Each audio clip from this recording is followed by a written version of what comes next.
Assalomu alaykum, qadrli festival ishtirokchilari, hurmatli mehmonlar, muhtaram xonimlar va janoblar. Avvalo barchangizni xalqimizning madaniy merosi, milliy an'analari, milliy iftixori va madaniy o'zligini ifoda etuvchi Boysun bahori xalqaro folklor festivali bilan samimiy muborakbod etaman.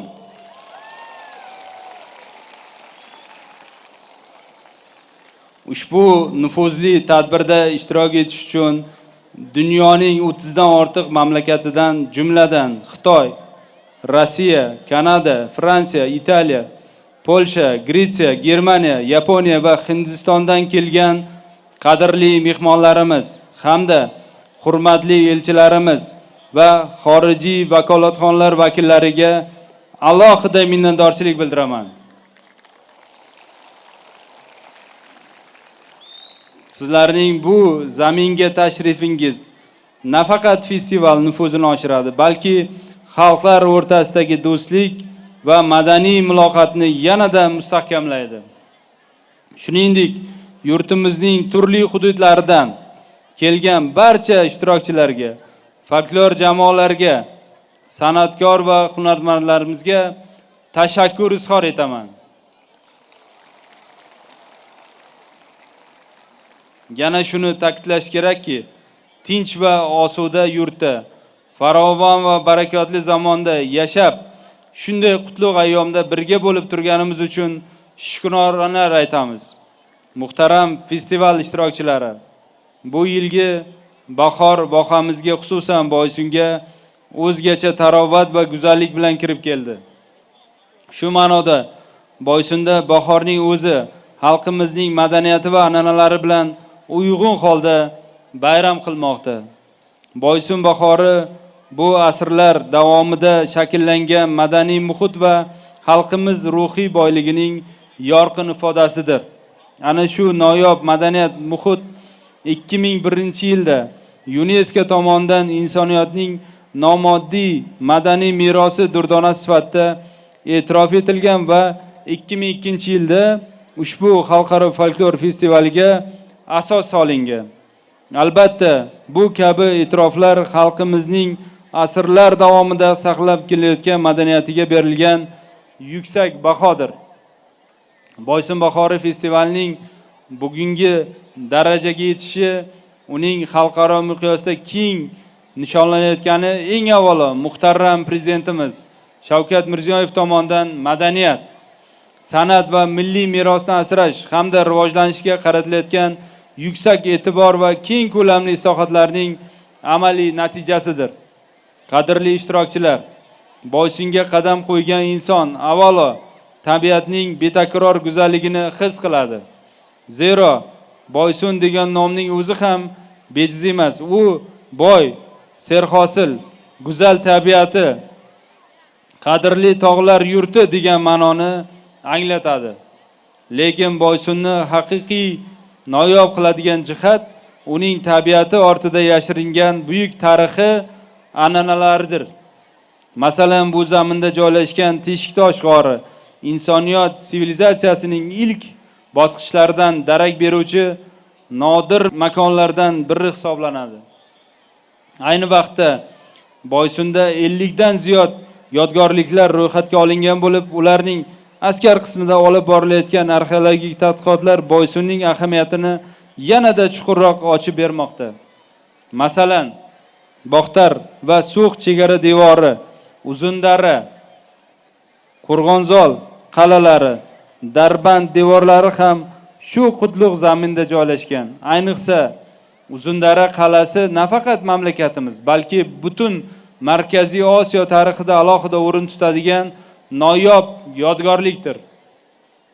Bu qal'a miloddan avvalgi davrlarga borib taqaladi va Ellin sivilizatsiyasining ushbu hududgacha yetib kelganligini ko'rsatadi. Bundan tashqari, Buyuk Ipak yo'lining muhim tarmoqlaridan biri Boysun orqali o'tgan. Bu esa Boysunning nafaqat milliy, balki jahon sivilizatsiyasi tarixida muhim manzil bo'lganligini anglatadi. Shu ma'noda Boysun ochiq osmon ostidagi tirik tarix desak mubolag'a bo'lmaydi. Muhtaram tadbir ishtirokchilari, Boysun xalqi azaldan san'atga, ijodga oshno bo'lgan.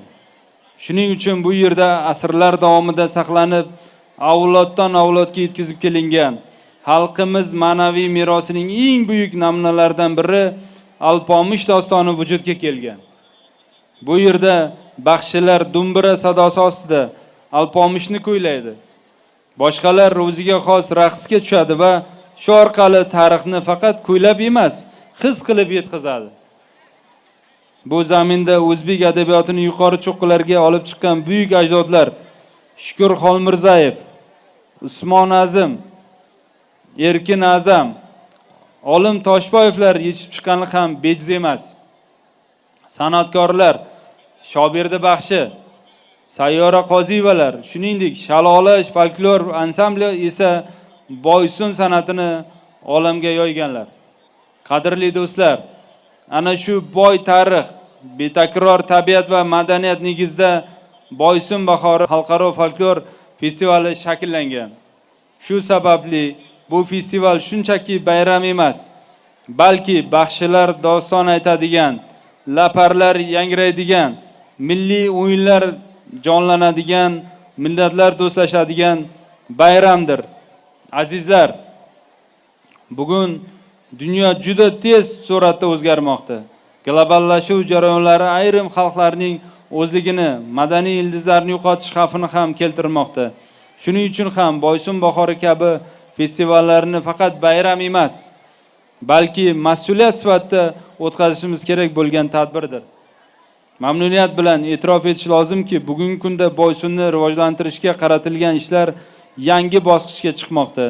Boysun bo'yicha prezidentimizning alohida qaror loyihasi ishlanmoqda. Bu biz uchun o'z oldimizga aniq maqsad qo'yganmiz. Boysunni faqat madaniy markaz emas, balki xalqaro turizm va kreativ iqtisodiyot markaziga aylantiramiz. Buning uchun ekoturizm va etnoturizmni keng rivojlantiramiz. Hunarmandchilik va milliy san'atni iqtisodiyotimiz qiymatiga aylantiramiz. Zamonaviy infratuzilmani yanada takomillashtiramiz. Qadrli bayram ishtirokchilari, Boysun inson va tabiat uyg'unligi, tarix va zamonaviylik uchrashuvi, o'tmish va kelajak bog'langan maskandir.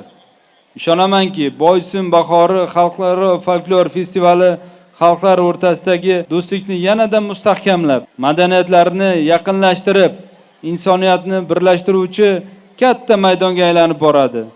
Boysun nafaqat O'zbekistonning, balki butun dunyo madaniyat xaritasining eng yorqin manzillaridan biriga aylanadi. Barchangizni ushbu ulug' bayram bilan yana bir bor samimiy muborakbod etaman. Festivalimiz barchaga qutlug' bo'lsin. Butun dunyo tinch, yurtimiz obod, xalqimiz farovon bo'lsin. E'tiboringiz uchun rahmat.